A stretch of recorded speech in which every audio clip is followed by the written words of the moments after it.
Hi, I'm Veronica Johnson. Welcome to Baltimore Famous Media Expo. I am a Google review analyst. I have 5.6 million views on Google. I'm a local guide for Baltimore City.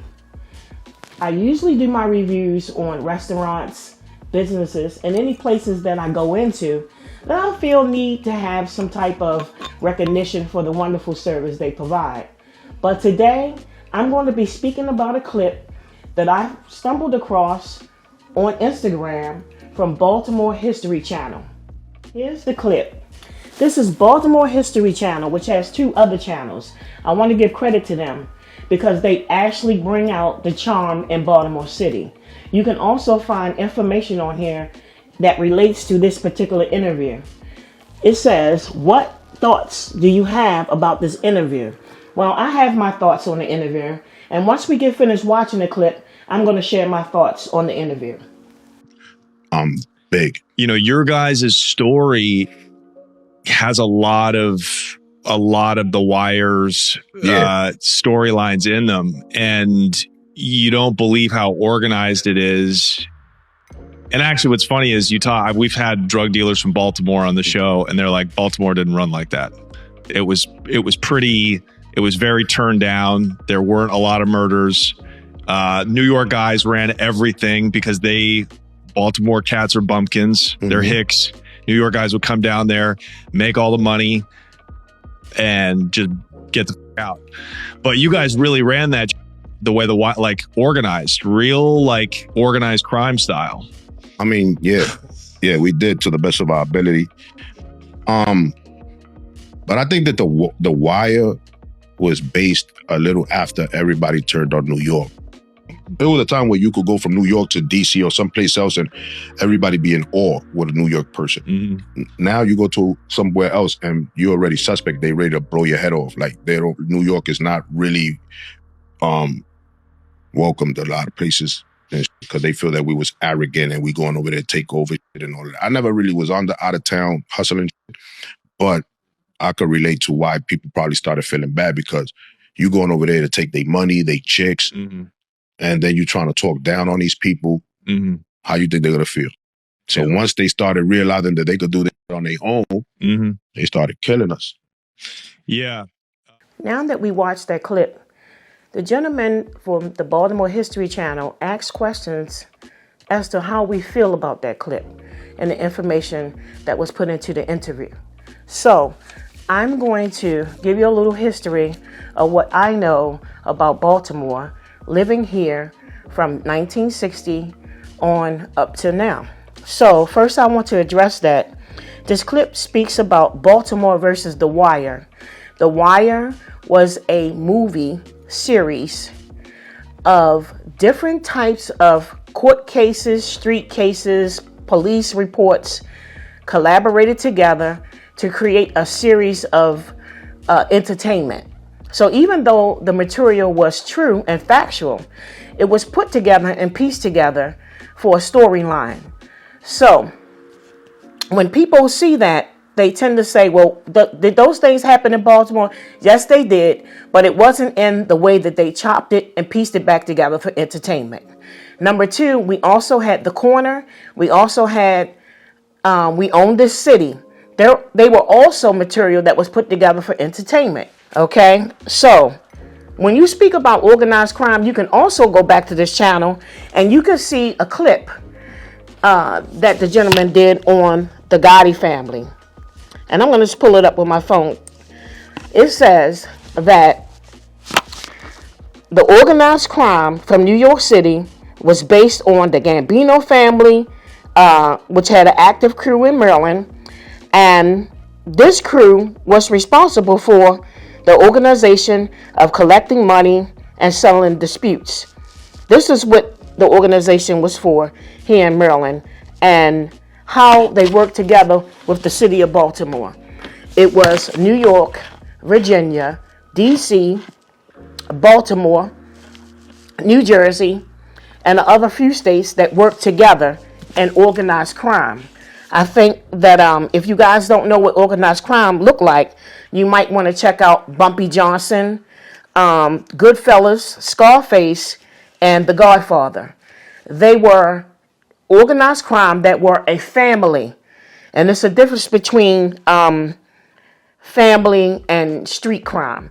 So actually the interview should have went organized crime and gang activity, because Baltimore had a organized system that was set up as a family. They were not gang related activities that were going on in Baltimore City.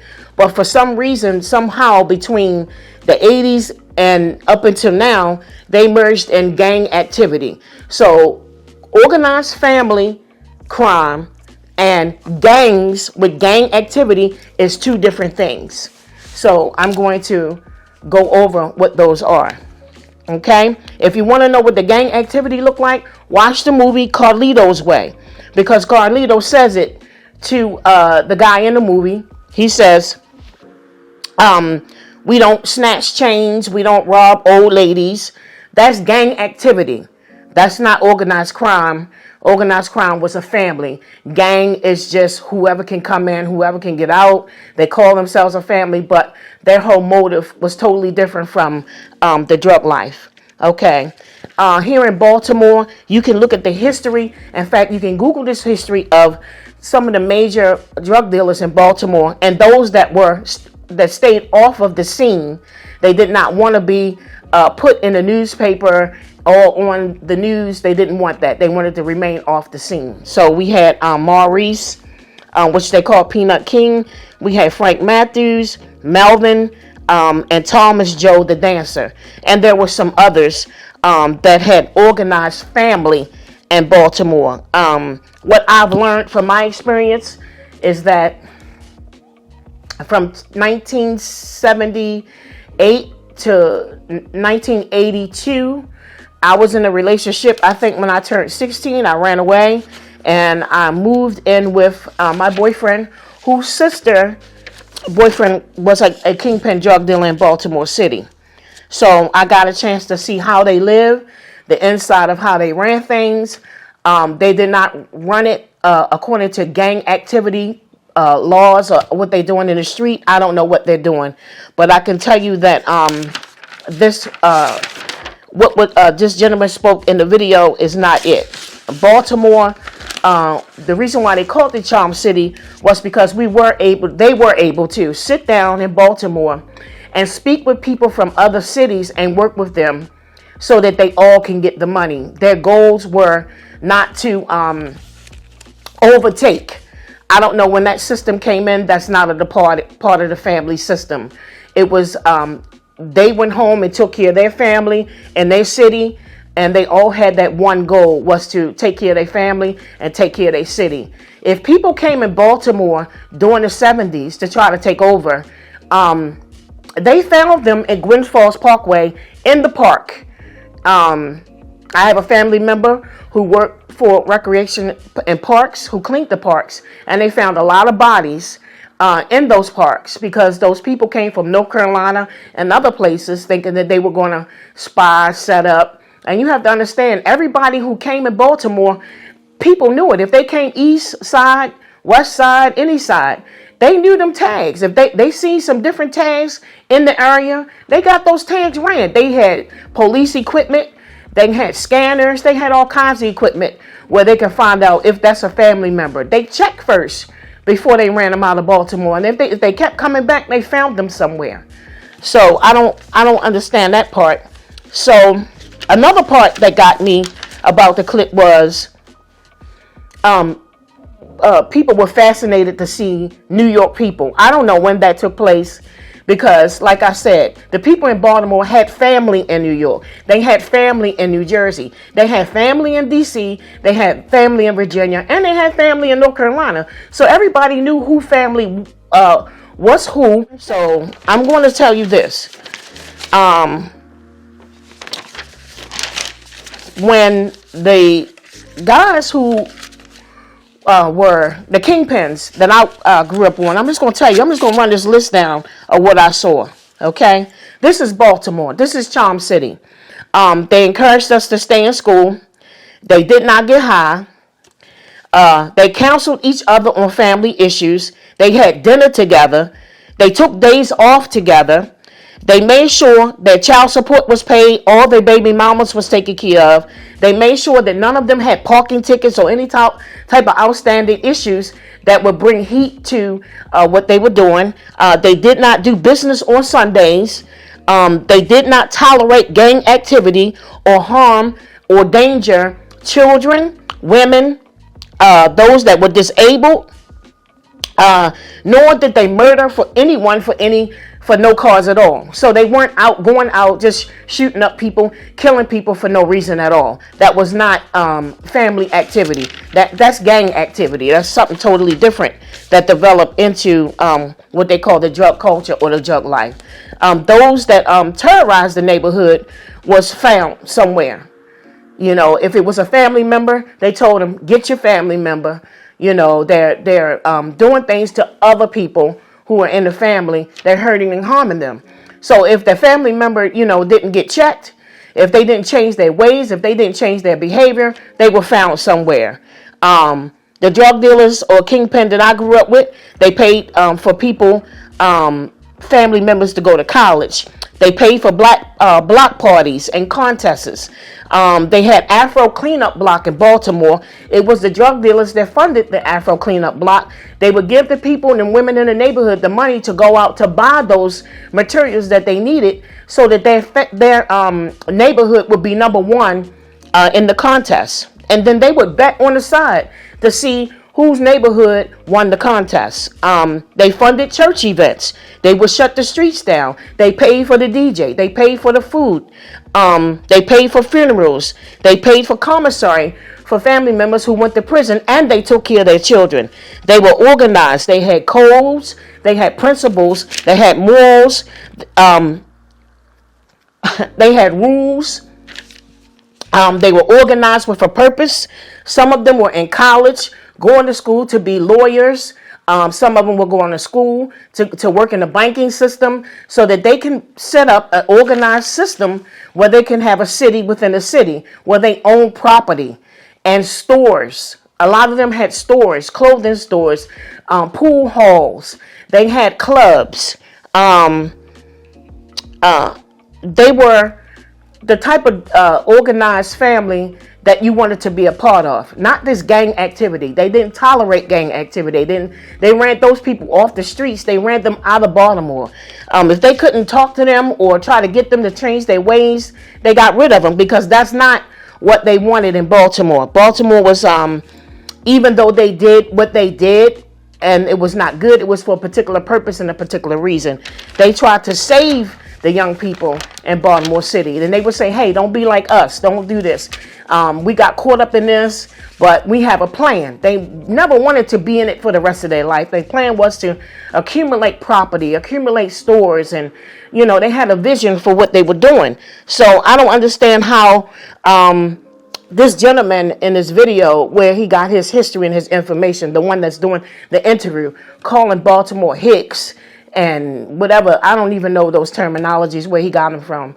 And it was, it's really a disgrace to those, number one, who were kingpins at the time when Baltimore was organized, and they understood the codes, the values, the principles, the laws, and how they operated in true organized family crime, and not this gang activity that came in where everybody was getting high. And I think that rode in with the crack around in the 80s.